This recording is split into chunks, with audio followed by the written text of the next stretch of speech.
Ada dua sayap ya dalam berhubungan dengan Sang Pencipta Allah ini yang penting untuk kita fahami, yaitu roja dan khauf. Roja itu apa? Berharap. Ya. Punya harapan yang sangat besar, Allah menerima amal-amal salihnya, Allah masukkan dia ke dalam surga. Dan khauf, takut kalau sampai amalnya tidak diterima, ataupun Allah hukum dia kalau dia berbuat kesalahan. Nah ini dua hal harus ada pada diri seorang mukmin, sehingga dia berada di dua sayap ini yang berimbang satu sama yang lain gitu. Satu sisi dia sangat berharap ya, agar seluruh amal solehnya diterima oleh Allah Subhanahu Wa Taala, dan dia terus berusaha memberikan yang terbaik. Sisi yang lain dia takut kalau sampai amal itu tidak diterima, sehingga dia selalu menjaga kualitasnya, dan dia takut kalau dia berbuat dosa dihukum oleh Allah Subhanahu Wa Taala. Sisi yang lain teman-teman sekalian, mungkin Anda pernah merasakan rasa takut tentunya, seperti Anda takut kepada harimau karena dianggap dia ganas, dia bisa menerkam. Anda takut kepada binatang-binatang buas umumnya. Anda takut dengan malam yang gelap. Anda takut dengan suara guntur, melihat petir. Anda takut melihat fenomena-fenomena alam yang besar, banjir, tsunami, ya, segala macam hal yang mungkin gempa dan seterusnya. Anda takut misalnya dengan penyakit-penyakit yang berbahaya. Seperti sekarang orang banyak takut dengan virus ya, corona, dan dia berusaha menjaga diri agar jangan kena gitu kan. Anda takut dengan misal manusia yang kejam, ada rasa takut. Berarti kan potensi takut itu memang ada dalam diri kita ya. Hanya saja teman-teman sekalian, Islam datang mengajarkan kepada kita, ini ajaran dari Allah Subhanahu Wa Taala, agar takut itu tidak boleh kecuali kepada Allah. Atau kita takut karena Allah memerintahkan kita untuk takut, ya. Hanya itu saja. Selain daripada tidak boleh takut itu. Jadi misalnya gini, takut kepada Allah Subhanahu Wa Taala artinya takut karena Allah itu maha melihat, maha mengetahui, maha mendengar, dan Allah bisa menghukum setiap saat. Bukan hanya kita teman-teman sekalian, Nabi Muhammad SAW pun diancam oleh Allah. Kalau sampai Nabi Muhammad SAW itu mendatangkan dari dirinya sendiri syariat Allah SWT, Allah akan memutuskan urat lehernya sebagaimana disebutkan dalam Al-Quran. Jadi Nabi Muhammad SAW sendiri diancam oleh Allah Subhanahu Wa Taala. Dan Nabi SAW tidak punya kemampuan. Bahkan Nabi SAW mengatakan, Allah SWT mengatakan pada saat Nabi SAW sedih pamannya Abu Talib tidak masuk Islam, Allah mengatakan, A'udzubillahi minasyaitonirrajim, innaka la tahdi man ahbabt, walakin Allah yahdi man yasha. Kau tidak bisa memberikan hidayah kepada siapa yang kau cintai Muhammad, tapi Allah memberikan hidayah kepada siapa yang dia inginkan. Artinya kita takut kepada Allah karena memang kita tahu Allah itu Sang Pencipta. Rasa-rasa takut yang muncul itu alami, tetapi harus bisa ditepis dengan rasa takut kepada Allah SWT. Jadi rasa takut lebih besar kepada Allah SWT. Pernah ada seorang salafus saleh, dia lagi sholat malam di tengah hutan, karena zaman dulu orang belum punya penerangan, dan orang cuma mengandalkan cahaya matahari kalau lagi perjalanan. Jadi misalnya orang kalau mau safar, zaman dulu orang jalan kaki, naik kuda, naik unta, naik keledai. Belum ada yang punya kendaraan cepat seperti sekarang, motor dan juga cahaya penerangan yang cukup di jalan, di kendaraan kita, di pesawat segala macam. Ini nggak ada zaman dulu. Jadi orang kalau jalan, dia tiba di malam hari, di mana tiba di hutan kah, di padang pasir kah, dia harus nginap dulu. Tunggu besok pada saat agak terang baru dia jalan gitu. Orang ini kebetulan tiba di tengah hutan, lagi mau sholat, lagi pas maghrib, di tengah hutan, dia terpaksa tidur di situ. Tunggu matahari terang besok baru dia jalan. Maka dia pun sholat isya, maghrib isya di jamak, kemudian dia tidur di awal malam, sekitar jam 11, jam 12 malam, dia bangun, kemudian dia sholat tahajud. Dia ceritakan tentang dirinya. Begitu dia selesai salam di dua rakaat pertama, tiba-tiba dia bilang, di depan mata saya ada harimau yang meraung dengan keras. Dan kelihatan dari sorotan matanya harimau ini kelaparan. Dia tiba-tiba berpikir, kalau saya pun mau melepaskan diri dari harimau ini, maka harimaunya lebih cepat, lebih kuat, matanya lebih terang, lebih tajam. Tidak mungkin saya bisa lolos dari harimau yang kelaparan seperti ini. Dan memang kelihatan dia akan menyerang orang ini gitu. Maka tiba-tiba keimanan dan akidahnya kepada Allah muncul. Apa yang terjadi teman-teman sekalian? Dia pun ya, berkata, hai harimau. Allah subhanahu wa ta'ala seperti ilhamkan dalam hati dia, kemudian lisannya mengucapkan, dia mengatakan, hai harimau, kalau seandainya Allah sang pencipta yang telah menciptakan aku dan kamu mengutusmu untuk memakanku, aku tidak akan melawan. Artinya itu sudah keputusan Allah sebagai sang pencipta. Tapi kalau kau datang, aku tidak akan melawan, dia bilang. Saya ulangi lagi. Dia bilang, kalau seandainya sang pencipta Allah yang menciptakan aku dan kamu mengutusmu untuk memakanku, aku tidak akan melawan. Tapi kalau seandainya kau datang hanya untuk mengganggu ibadahku kepada Allah, maka aku akan minta kepada Allah, penciptaku dan penciptamu. Ya, ini penting digarisbawahi. Penciptaku dan penciptamu, maka aku akan mohon kepadanya untuk menghancurkanmu. Maka tiba-tiba dalam kisah ini dikatakan, harimau itu menurunkan tatapan matanya yang tajam, kemudian meninggalkan orang soleh. Jadi harimau pun, tadi manusia takut alami. Tapi kalau dia dahulukan takutnya kepada Allah, Allah bisa tundukkan harimau tersebut. Apapun Allah subhanahu wa ta'ala akan hindarkan hambanya dari apa yang dia khawatirkan.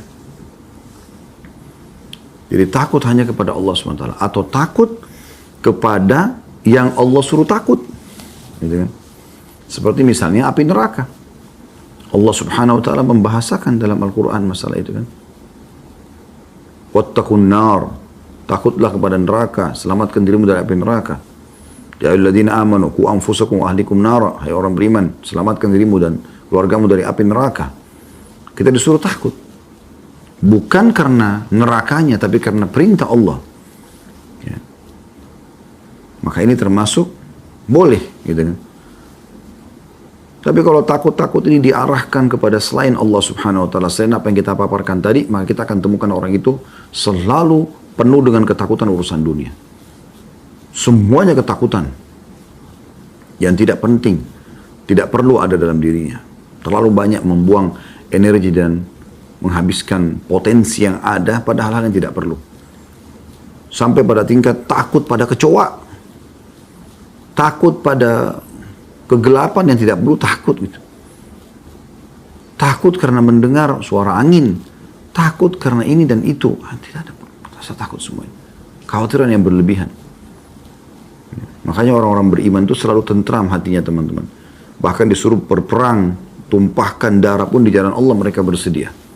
Karena hanya takut kepada Allah subhanahu wa ta'ala. Nah ini bab yang akan kita bahas. Semoga Allah subhanahu wa ta'ala memunculkan setelah kita pelajari ini, takut kita hanya kepada Allah. Ini yang sedang kita bahas teman-teman sekalian. Kapan kita takut kepada Allah, Allah akan buat ya, yang seharusnya ditakuti oleh manusia malah takut kepada dia. Bagaimana Umar bin Khattab radhiyallahu anhu, yang banyak orang takut pada syaitan, malah syaitan takut bertemu dengan Umar. Gitu kan? Karena takutnya kepada Allah subhanahu wa ta'ala itu. Nah ini level keimanan yang akan kita bahas insyaAllah. Bagaimana kita hanya takut kepada Allah subhanahu wa ta'ala. Sehingga tidak pernah ada rasa khawatir untuk meninggalkan apa yang Allah larang. Walaupun pekerjaan itu sudah sangat menjanjikan, bisnis sudah sangat menjanjikan, ya. Bahkan kita sudah geluti dengan keuntungan yang besar. Ya, kalau bisnisnya, kalau kita sudah dapat gaji yang besar di perusahaan, tapi itu haram, maka kita dahulukan rasa takut kita kepada Allah. Enggak, daripada Allah hukum saya keluar saja. Gitu, dia tinggalkan. Dan kata Nabi SAW, man taraka syai'an lillah abdalu khairan min. Siapa yang meninggalkan sesuatu karena Allah, Allah akan gantikan untuknya yang lebih baik. Jadi jelas. Gitu. Nah ini yang akan kita bahas dengan izin Allah subhanahu wa ta'ala. Allah subhanahu wa ta'ala menjelaskan tentang pentingnya takut kepada dia. Imam Nawawi rahimahullah mengangkat di bab 50 ini bab takut kepada Allah. Dalil pertama Al-Baqarah ayat 40. Allah berfirman, potongan ayatnya, A'udzu billahi minasyaitonir rajim wa iyaya farhabun. Dan takutlah kepadaku saja.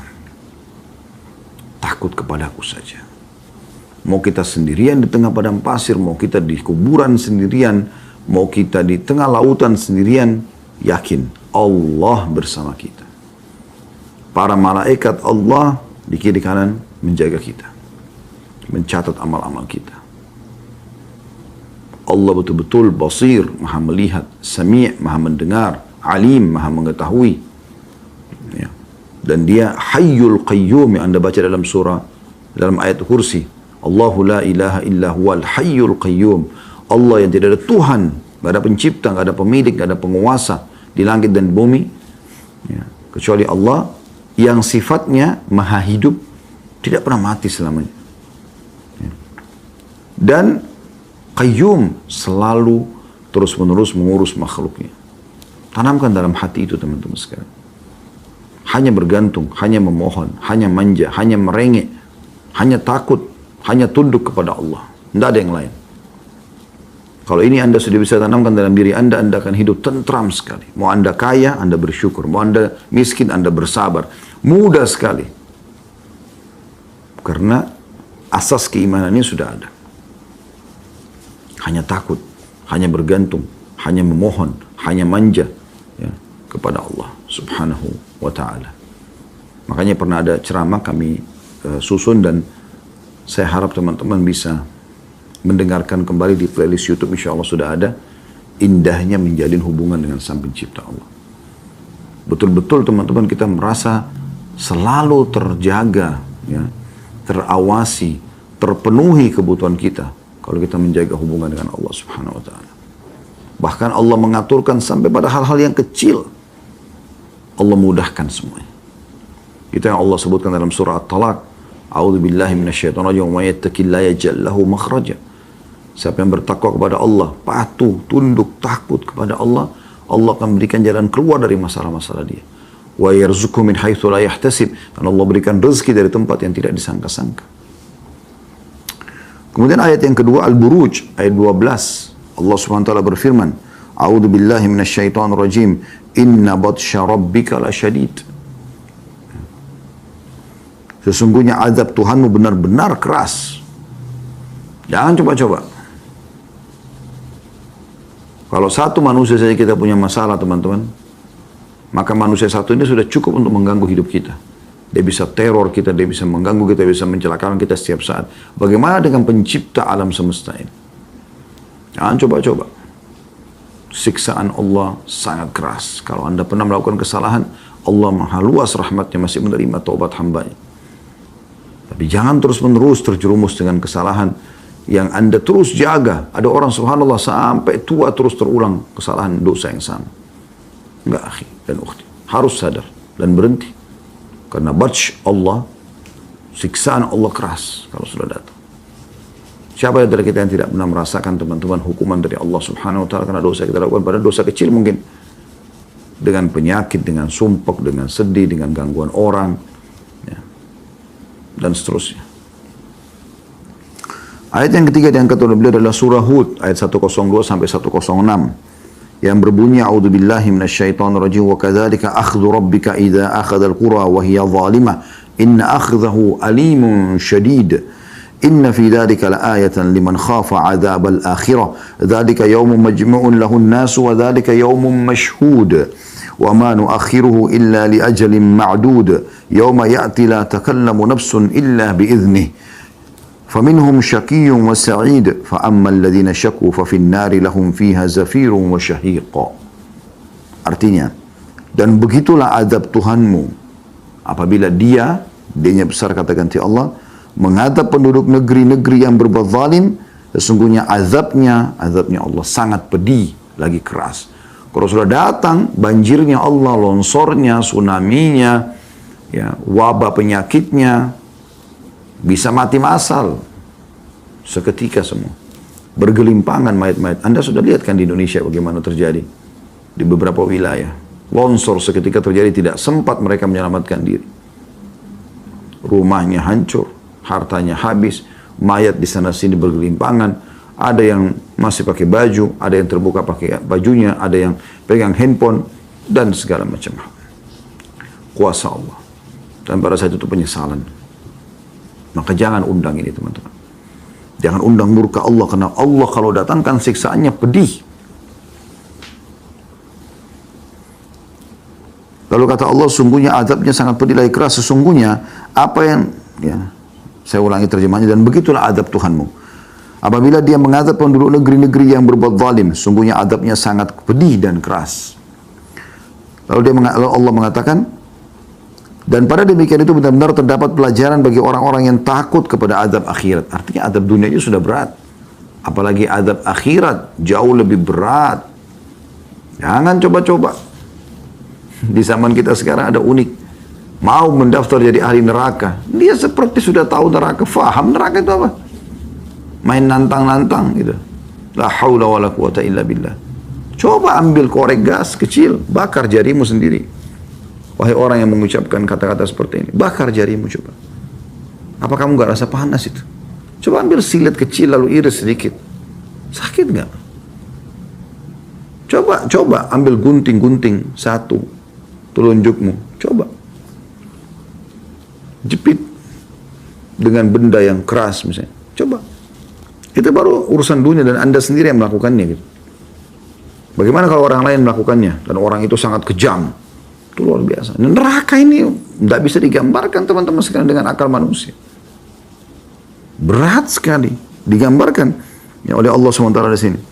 Bagi orang yang tahu pedihnya siksaan dunia ini, maka mereka akan takut kepada akhirat. Allah menyebutkan dalam surat Tahrim, surah nomor 66 ayat 6. A'udzubillahi minasyaitonirrajim. Ya ayyuhalladzina amanu qu anfusakum wa ahlikum naran wa quduha an-nas wal hijaratu 'alaiha malaikatun ghiladun shidadun la ya'sunallaha ma amarum wa yaf'aluna ma yu'marun. Hai orang beriman, selamatkan dirimu dan keluargamu dari api neraka. Selamatkan, jangan ucapin sembarangan. Jangan berbuat sembarangan. Selamatkan dirimu sebelum kau menyesal. Sudah terlalu banyak orang-orang sebelum kamu masuk neraka. Jangan ikut-ikutan. Penyesalan nanti di sana. Dan penyesalan abadi loh di sana. Yang neraka itu, bahan bakarnya manusia dan batu. Batu itu teman-teman kalau dibakar, kalau kelamaan dia akan meletup-letup dan letupannya pun itu sudah cukup untuk menyakitkan. Manusia kalau dijadikan bahan bakar, dia meledak-ledak. Itu suara ledakannya saya sudah menyakitkan sebenarnya, sudah menakutkan harusnya. Lagi kata Allah SWT dijaga oleh malaikat-malaikat yang giladun syidat, keras dan kasar. Yang sifatnya mereka tidak pernah melanggar apa yang Allah perintahkan dan selalu mengerjakan apa yang Allah titahkan. Pukul-pukul, potong-potong, bakar-bakar. Segera taubat, hati-hati. Hati-hati, jangan sampai membuka dan menantang Allah Subhanahu wa taala. Kita kalau kerja di perusahaan, kita tantang atasan kita saja. Coba kalau bisa hukum saya. Udah cukup membahayakan buat kita. Dia bisa pecat, dia bisa laporkan ke polisi, dia bisa bayar bodyguard untuk mukul, bisa segala macam. Bisa segala macam. Apalagi Allah sang pencipta yang sudah menjadikan neraka sebagai tempat siksaan. Wahai muslim, wahai muslimah, sadarlah, hati-hati. Ya.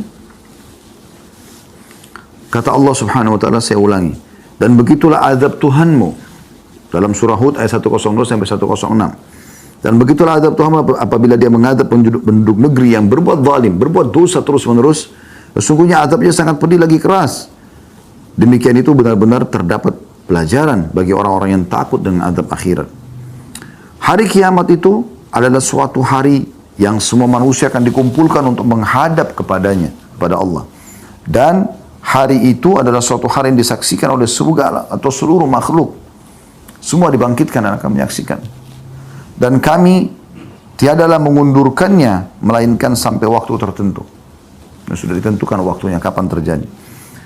Dikala datang hari itu, tidak ada seorang pun yang berbicara melainkan dengan izinnya, izin Allah. Kalau Allah izinkan baru boleh bicara. Kalau tidak, semuanya akan terdiam. Maka di antara mereka ada yang celaka dan ada yang berbahagia. Adapun orang-orang yang celaka adalah yang tempatnya di dalam neraka. Di dalamnya mereka mengeluarkan dan menarik nafas sambil merintih. Adapun nomor 373 di bawah dikatakan ini menunjukkan beratnya kesengsaraan dan penderitaan mereka. Dalam sebuah riwayat ini pernah kita bahas tentang masalah neraka teman-teman sekalian, dan saya berharap teman-teman jangan lupa kembali kepada bahasan neraka kita. Kita sudah bahas dan ada di playlist YouTube insyaAllah 32 pasal masalah neraka. Pada saat memaknakan firman Allah Subhanahu wa taala ini, Nabi SAW mengatakan sesungguhnya mereka terus menangis ahli neraka itu. Sampai-sampai air mata mereka ya, itu kalau mau dialirkan di atasnya atau diletakkan perahu atau kapal di atasnya akan bisa jalan di atas air mata, genangan air mata mereka saking banyaknya. Dalam riwayat lain mereka terus menangis sampai-sampai ya pengganti air mata itu adalah darah yang keluar. Wa na'udzubillah. Teman-teman, kita sebagai orang beriman bersyukur, sebagai orang muslim bersyukur. Karena Allah sudah berikan kita bocorannya sekarang. Kita udah tahu ini tanda kutip bocorannya. Akan seperti ini keadaan akhirat. Jangan nantang, enggak usah, enggak perlu. Ya, enggak perlu.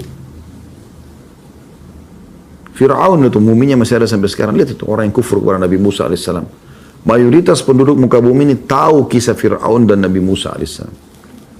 6 juta 6 miliar maaf 6 miliar lebih manusia terdiri dari Yahudi, Nasrani, Muslim tahu kisah itu. Yang tidak tahu sebagian kecil dari manusia yang penyembah berhala. Dan buminya ada, peninggalan piramidanya ada fakta. Dan Allah bilang memang pada saat Fir'aun mau tenggelam, hari ini kami selamatkan jasadmu agar kau menjadi tanda-tanda kebesaran kami untuk manusia. Masih ada.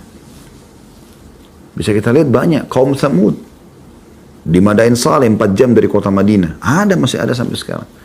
Anda kalau umrah, nanti insya Allah pemerintahan Saudi akan buka pariwisata. Semoga Allah SWT mudahkan itu, kita bisa datang ke Madain Saleh. Kita bisa lihat rumah-rumah mereka, kaum Tsamud masih ada rumah-rumah mereka. Kaum yang kufur kepada risalah Nabi Saleh alaihissalam. Dan Allah binasakan mereka. Yang Allah gambarkan dalam Al-Quran. Diutus kepada mereka saleh dan membawa tanda-tanda kebesaran Allah seekor unta betina yang mereka bunuh. Jadi orang yang mengikuti orang-orang saleh sebelumnya, para nabi-nabi dan orang-orang yang patuh kepada Allah, mengejar surga dan takut neraka, mereka akan bersama dengan orang-orang saleh tersebut. Orang yang mengikuti orang-orang yang kufur, membangkang akan sama. Akan sama dengan Fir'aun, Namrud, akan sama dengan Abu Jahal, Abu Lahab, Umayyah bin Khalaf dan seterusnya. Hati-hati teman-teman sekalian. Kemudian ayat selanjutnya yang keempat dan yang kata Imam Nawawi rahimahullah adalah surah Al-Imran ayat 28, di mana Allah SWT berfirman, A'udzu billahi minasyaitonir rajim wa yuhadzirukumullahu nafsah. Dan Allah memperingatkan kalian dari dirinya atau siksanya. Artinya hati-hati. Allah itu kalau nyiksa nggak ada yang bisa nahan. Satu saja urat saraf Allah pelintir, selesai. Encok, keseleo, ya. Apalah segala macam. Bahkan bisa seketika Allah matikan. Dan pada saat itu penyesalan yang luar biasa. Ruginya apa kalau Anda menjadi orang beriman? Itu orang beriman itu nikmat sekali. Bisa makan, bisa minum, bisa biologis. Tidak usah buat sensasi-sensasi. Tenang-tenang aja teman-teman sekalian. Umur kita terbatas. Jadi orang beriman itu enak sekali. Coba ikuti ceramah kami, indahnya menjadi orang saleh. Ikuti, coba dengarkan. Coba buka hati dulu, dengarin. Siapa tahu Allah Subhanahu wa Ta'ala memberikan hidayah kepada Anda. Ya. Kemudian Allah ingatkan tentang bahayanya juga hari pertemuan dengan Allah pada hari kiamat nanti. Supaya kita hati-hati. Dalam surah Abasa, ayat 34 sampai 37. A'udzu billahi minasyaitonir rajim.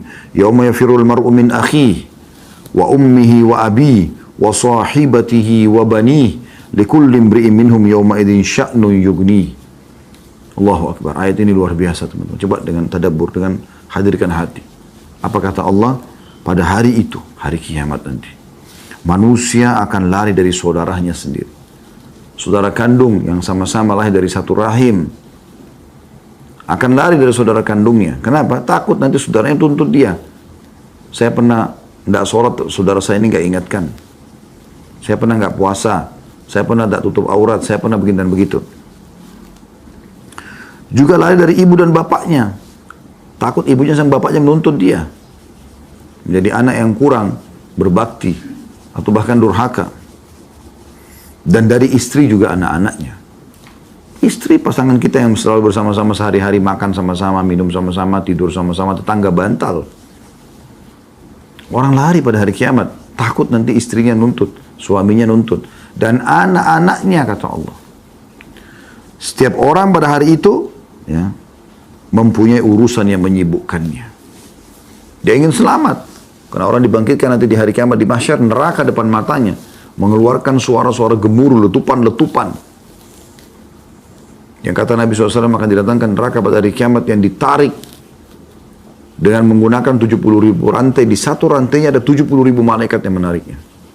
Ini bukan main-main ini. Selanjutnya dalil yang keenam ya.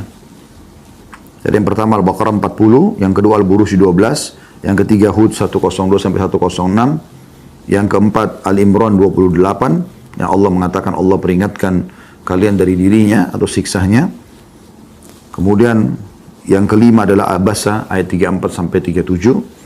Serta yang keenam sekarang adalah Al-Hajj ayat 1 sampai ayat 2. Allah berfirman, A'udzubillahi minasyaitonirrajim. Ya ayyuhan nasu attaqu rabbakum. Inna zalzalatas sa'ati syai'un 'azim. Yawma tarawunaha tadhhalu kullu murdi'atin 'amma arda'at wa tada'u kullu dhati hamlin hamlaha wa tara an-nasa sukara wa ma hum bisukara walakinna 'adzaballahi syadid. Kalau Anda punya iman, Anda tersentuh dengan ayat ini. Teman-teman renungi. Wahai manusia, kata Allah. Ini wahyu turun dari langit kepada manusia terbaik yang paling jujur, Nabi Muhammad SAW.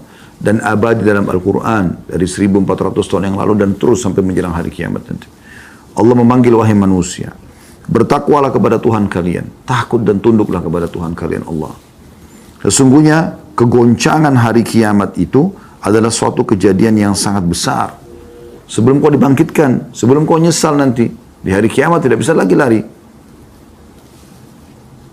Ingatlah pada hari itu ketika kalian melihat kegoncangan.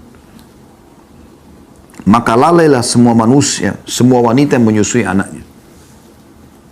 Ibu-ibu biasa kalau lagi nyusui anaknya, apalagi anaknya lagi haus-hausnya, mustahil dilepaskan oleh ibu tersebut, walaupun dia harus dibunuh oleh musuh. Tapi pada hari kiamat dia lepaskan bayinya. Kata Allah SWT digambarkan begitu dahsyatnya ya. Dan gugurlah kandungan setiap wanita yang sedang hamil. Tiba-tiba guguran. Dan kamu melihat manusia dalam keadaan mabuk padahal mereka tidak sedang mabuk. Akan tapi azab Allah sangat keras. Ya, Allah gambarkan bagaimana kita hati-hati. Karena Allah menyuruh memang kita takut pada hari kiamat. Takut akan azab Allah, takut akan hisab. Anda kalau sholat selalu baca dalam Al-Fatihah, Malik Yawmiddin, Raja, pemilik, penguasa hari kiamat. Kemudian ayat yang ketujuh, Surah Ar-Rahman ayat 46. Allah Subhanahu wa taala berfirman, A'udzu billahi minasyaitonir rajim, wa liman khafa maqama rabbih jannatan. Dan bagi orang yang takut akan Tuhannya ada dua surga. Surga buat manusia dan surga buat jin. Kuasa Allah Subhanahu wa taala, Allah lebih tahu sebagaimana Allah ciptakan mereka tidak saling melihat di dunia, maka di akhirat juga mungkin punya tempat masing-masing, tapi yang beriman akan masuk ke dalam surga. Selanjutnya yang ketujuh adalah diangkat oleh beliau firman Allah Subhanahu wa taala surah At-Tur ayat 25 sampai 28. Bunyinya a'udzubillahi minasyaitonirrajim wa aqbala ba'dhum 'ala ba'di yatasaalun qalu inna kunna qablu fi ahlina mushfikin famanallahu 'alaina wa waqana 'adzabas samum inna kunna min qablu nad'u innahu huwal barrur rahim. Dan sebagian mereka menghadap kepada sebagian yang lain saling tanya menanya. Ini Allah sudah kasih bocorannya akan terjadi nanti di hari kiamat. Ini luar biasa Allah kasih kita. Mereka saling berkata, sesungguhnya kami dahulu sewaktu berada di tengah-tengah keluarga kami, kami merasa takut akan azab.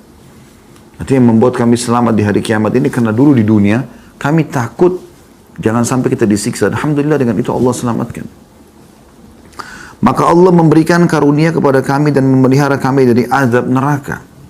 Sesungguhnya kami dahulu menyembahnya, menyembah Allah. Dan sesungguhnya dialah Allah yang melimpahkan kebaikan lagi maha penyayang. Lalu Imam Nawawi mengatakan, dan ayat-ayat dalam bab ini sangat banyak dan terkenal. Sedangkan maksud saya hanyalah memberi isyarat kepada sebagian darinya dan itu sudah terwujud. Artinya ayat ini sudah bisa mewakili masalah itu.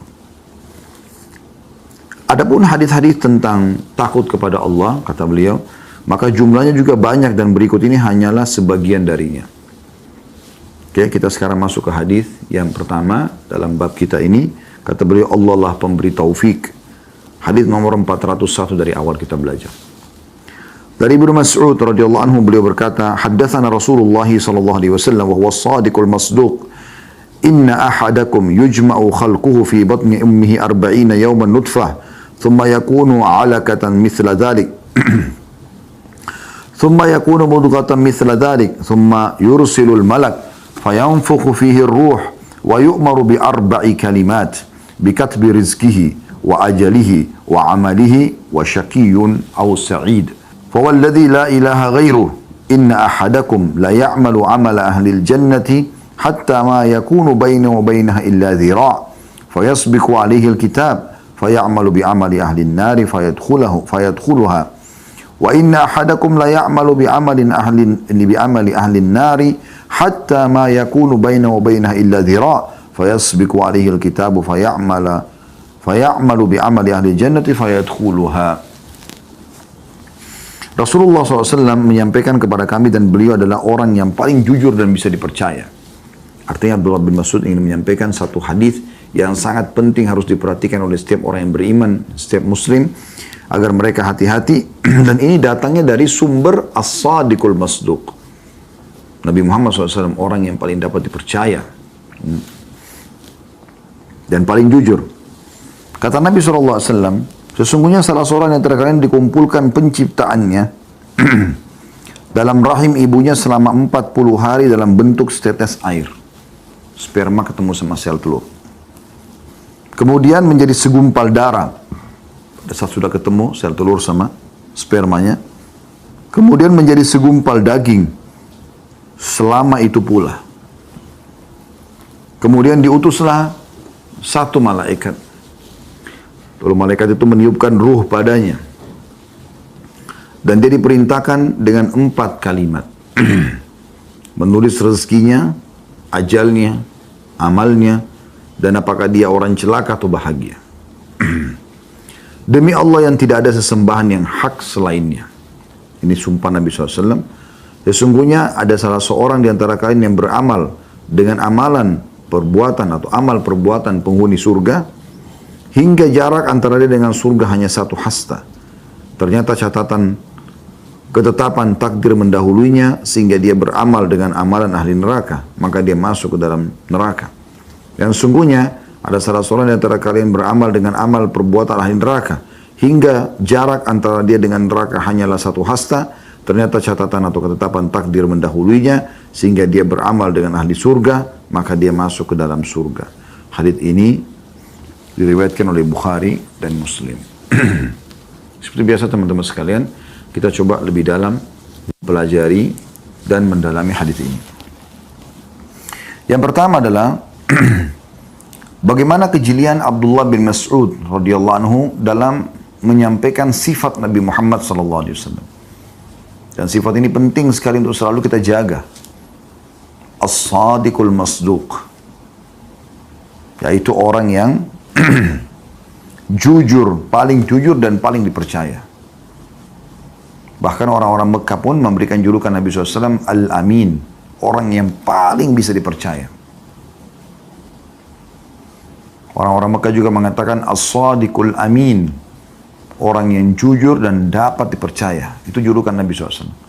Waktu orang-orang Quraisy berselisih pendapat teman-teman sekalian. Setelah mereka renovasi Ka'bah.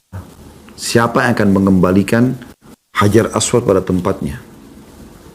Karena ini akan dikenang sepanjang masa.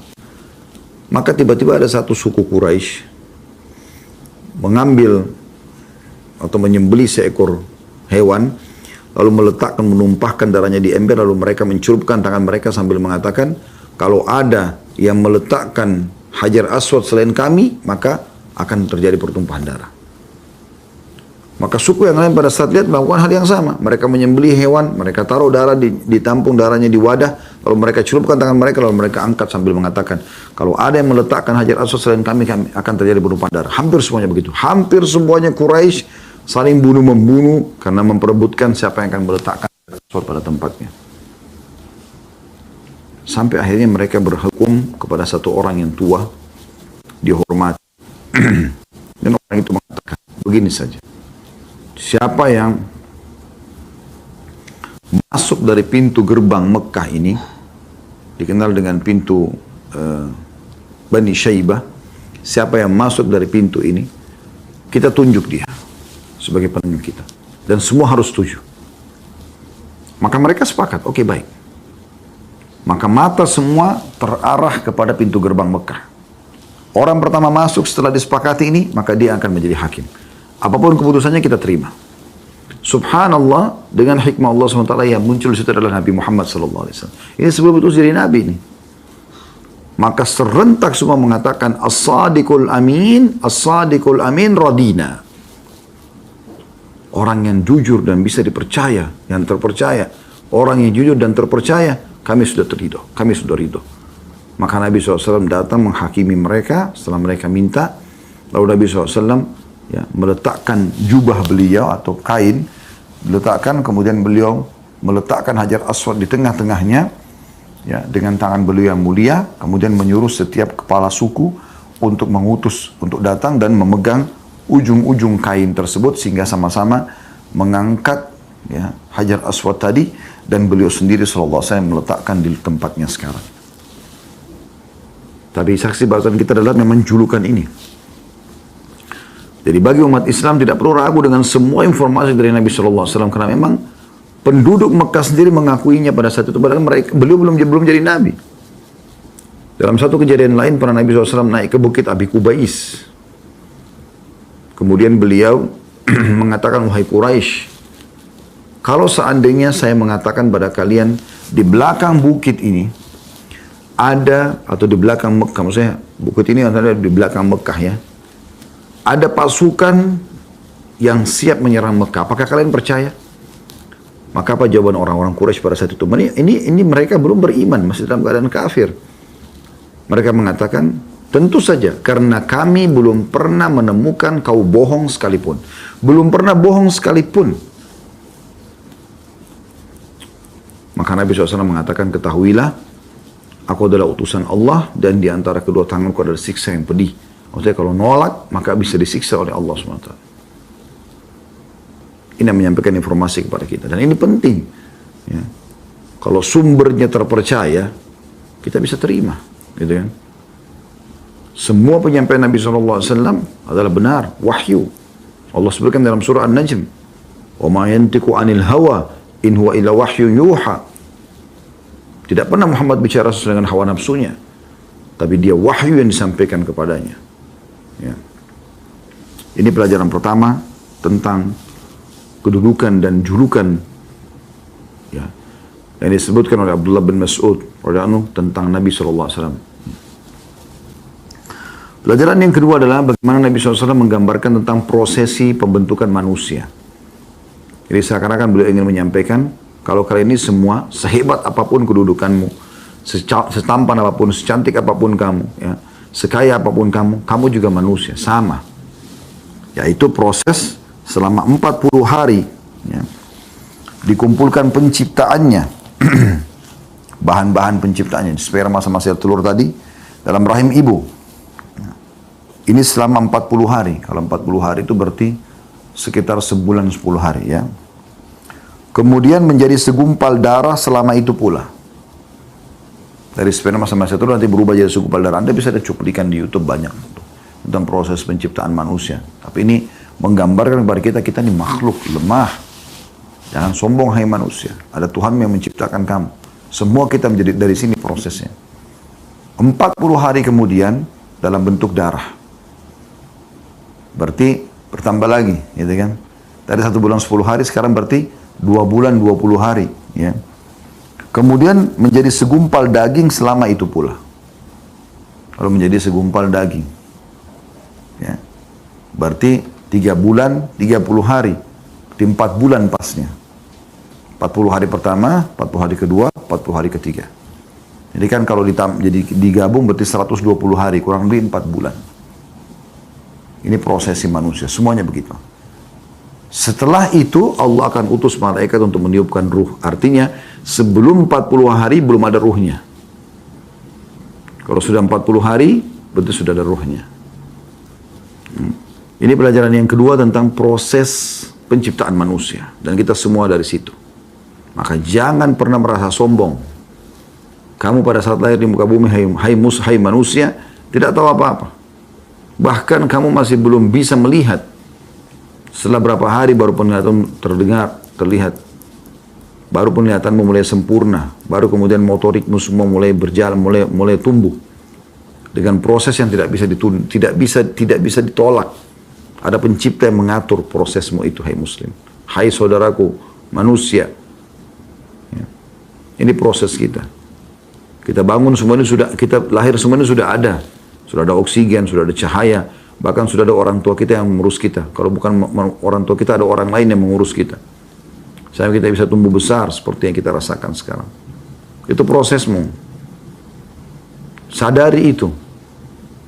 Jangan nanti setelah kamu mulai tumbuh besar, mulai sempurna fisiknya, itu pun cuma beberapa waktu saja, beberapa tahun, nanti setelah itu tua, melemah, rambutnya yang putih yang hitam akan menjadi putih, kulitnya yang kencang akan keriput, badannya yang kuat akan melemah, itu semua akan terjadi. Allah menggambarkan dalam banyak ayat masalah itu. Dari lemah, kemudian mulai kuat, kemudian melemah lagi, tua, gitu kan. Lalu meninggal dunia. Jangan nanti setelah kamu baru tamat sarjana, baru punya kedudukan sedikit, baru punya jabatan, baru dikasih oleh Allah sedikit kedudukan di muka bumi, sudah sombong. Dan Allah gambarkan tuh, فَإِذَا هُوَ خَصِيمٌ مُبِينٌ, tiba-tiba manusia itu menjadi khasim, pembangkang. Mana Tuhan? Gak ada Tuhan, gak ada akhirat, gak ada neraka, gak ada. Kau dari mana? Ini tetes sperma. Allah gambarkan itu. Kau manusia lemah, kau juga akan mati nanti. Kemudian yang ketiga yang kita bisa ambil, ada 4 hal yang dicatat pada saat ruh kita ditiupkan di rahim ibu kita. Yang pertama adalah rezekinya. Sudah Allah subhanahu wa ta'ala tentukan. Makanya Hasan Basri mengatakan rahimahullah, saya selalu senang dan tenang karena rezekiku sudah Allah catatkan dan tidak akan diambil oleh orang lain. Kalau rezeki Anda akan sampai kepada Anda.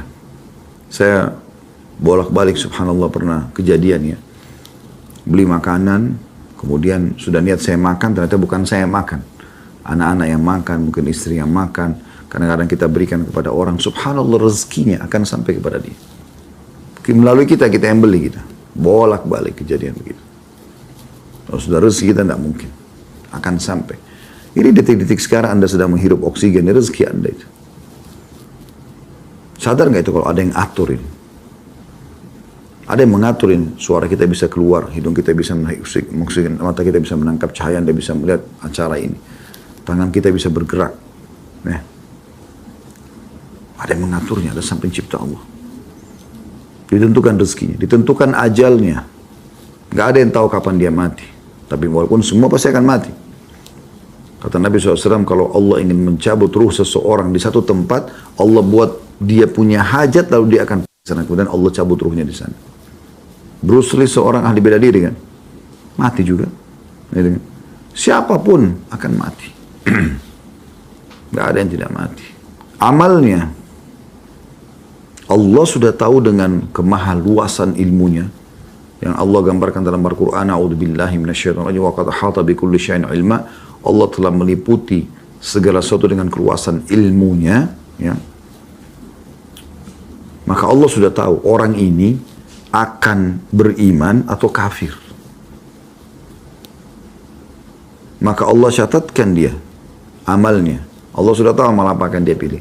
Hari ini teman-teman, saya pakai baju ini, teman-teman yang mungkin pilih masing-masing pakaian yang dipakai di rumah.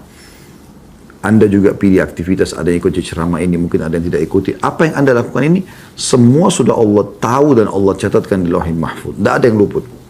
Semuanya sudah Allah catat. Baik atau buruk amal yang kita akan pilih, Allah sudah tahu. Itulah kemahaluasan ilmunya Allah subhanahu wa ta'ala. Allah catat amalnya. Kemudian, apakah dia celaka atau dia bahagia. Dari perbuatan-perbuatannya nanti akan ada hasil efeknya. Fir'aun celaka di akhir hidupnya. Karena dia tidak mau beriman. Dan Allah sudah tahu dia tidak akan beriman. Tapi Allah tidak memaksa dia. Allah ciptakan, kemudian dia memilih sendiri jalannya. Tapi Allah dengan keluasan ilmunya tahu kalau orang yang akan pilih yang mana. Kemudian pelajaran yang terakhir teman-teman sekalian adalah sabda Nabi SAW, sesungguhnya ada seseorang antara kalian beramal dengan amalan perbuatan ahli surga, hingga jarak antara dia dengan surga hanya tinggal satu hasta. Ternyata catatan takdir mendahuluinya sehingga dia beramal dengan amalan ahli neraka. Maksudnya, dia sibuk dengan amal soleh terus, gitu kan. Ternyata memang dia mengambil keputusan di akhir hidupnya berbuat amal buruk. Misal, dia 50 tahun muslim, 60 tahun muslim. Akhir hidupnya murtad. Dia pilih jalannya sendiri. Padahal tinggal sejengkal, dia tinggal mati, masuk surga. Nabi SAW ingatkan itu. Sesungguhnya surga lebih dekat pada seseorang antara kalian daripada tali sendalnya. Dan neraka lebih dekat kepada salah seorang dari kalian daripada tali sendalnya. Ini Nabi SAW sebutkan pada saat ada satu orang yang masuk Islam di perang Khaybar. Dia syahadat karena kagum melihat umat Islam mendengarkan ayat-ayat Quran, bagaimana ukhuwah persaudaraan mereka. Ya. Dan pada saat dia tanya agamanya apa, lalu dia belajar, dia ingin masuk Islam, dia syahadat. Subhanallah, waktu itu Nabi SAW lagi bagi-bagi harta rampasan perang. Nabi bilang kepada sahabat yang sedang membaginya, berikan juga kepada orang ini. Ya, dia masuk Islam pas lagi pembagian harta rampasan perang, ghanimah. Maka orang itu mengatakan, ya Rasulullah, saya tidak berharap ini. Saya masuk Islam bukan untuk itu. Saya masuk Islam, saya ingin seperti apa yang sahabat-sahabat Anda inginkan. Mereka keluar jauh-jauh dari Madinah ini karena mau mati syahid. Saya berharap dari benteng Yahudi ini keluar panah, kena dada saya di sini, ditunjuk dadanya, tembus ke sini. Ditunjuk sama dia. Kata Nabi SAW, Allah akan kasih kalau kau jujur. Subhanallah, setelah selesai pembagian harta rampasan perang, Nabi SAW kepung benteng Yahudi yang satu lagi. Waktu itu ada 9 benteng Yahudi yang akan dikepungnya. Maka orang-orang Yahudi pakai strategi perang pada saat itu, mereka tutup pintu gerbang, mereka tidak berani berhadapan langsung dengan kaum muslim. Mereka lempar anak panah. Orang yang pertama kena anak panah adalah orang yang baru syahadat tadi. Setelah reda lemparan anak-anak panah mereka, Nabi SAW mengumpulkan korban dari kaum muslimin, diantaranya orang ini. Kata Nabi SAW, huwa, apa orang ini tadi yang masuk Islam nih? Kata para sahabat, iya ya Rasulullah. Apa kata Nabi SAW? Maha suci Allah yang telah benar dengan janjinya. Siapa yang ingin melihat seseorang dari kalian dari ahli surga yang belum pernah sujud sekalipun, lihat orang ini. Baru syahadat terus mati syahid. Dan dia jujur kepada Allah SWT. Allah berikan. Lalu beliau mengatakan, ketahuilah seseorang dari kalian lebih dekat dengan surganya daripada tali sendalnya sendiri. Ini tadi dia syahadat hitungan menit yang lalu ini. Maka dia bisa masuk surga. Dan seseorang lebih dekat dengan api nerakanya dari tali sendalnya sendiri. Dia berbuat dosa-dosa mati, masuk neraka. Nah ini Nabi SAW menggambarkan ada orang melakukan amal ahli surga, tinggal sedikit lagi masuk surga. Dia tidak sabar sampai mati. Di akhir hidupnya masuk dalam kemaksiatan, maka mereka meninggal masuk neraka. Itu juga ada orang, kata Nabi SAW, beramal amalan ahli neraka. Kufur, kemunafikan, segala macam. Tapi subhanallah, di akhir hidupnya dia berbuat kebaikan. Hatinya bersih, Allah tahu. Dia beriman, dia taubat nasuha, lalu dia meninggal. Maka dengan itu dia masuk ke dalam surga. Nah, ini keyakinan tentang hubungan dengan Allah Subhanahu wa Ta'ala. Semoga Allah hidupkan kita di atas keimanan, ilmu dan amal saleh, juga mewafatkan kita di atas itu semua. Kita butuh pertolongan Allah Subhanahu wa Ta'ala.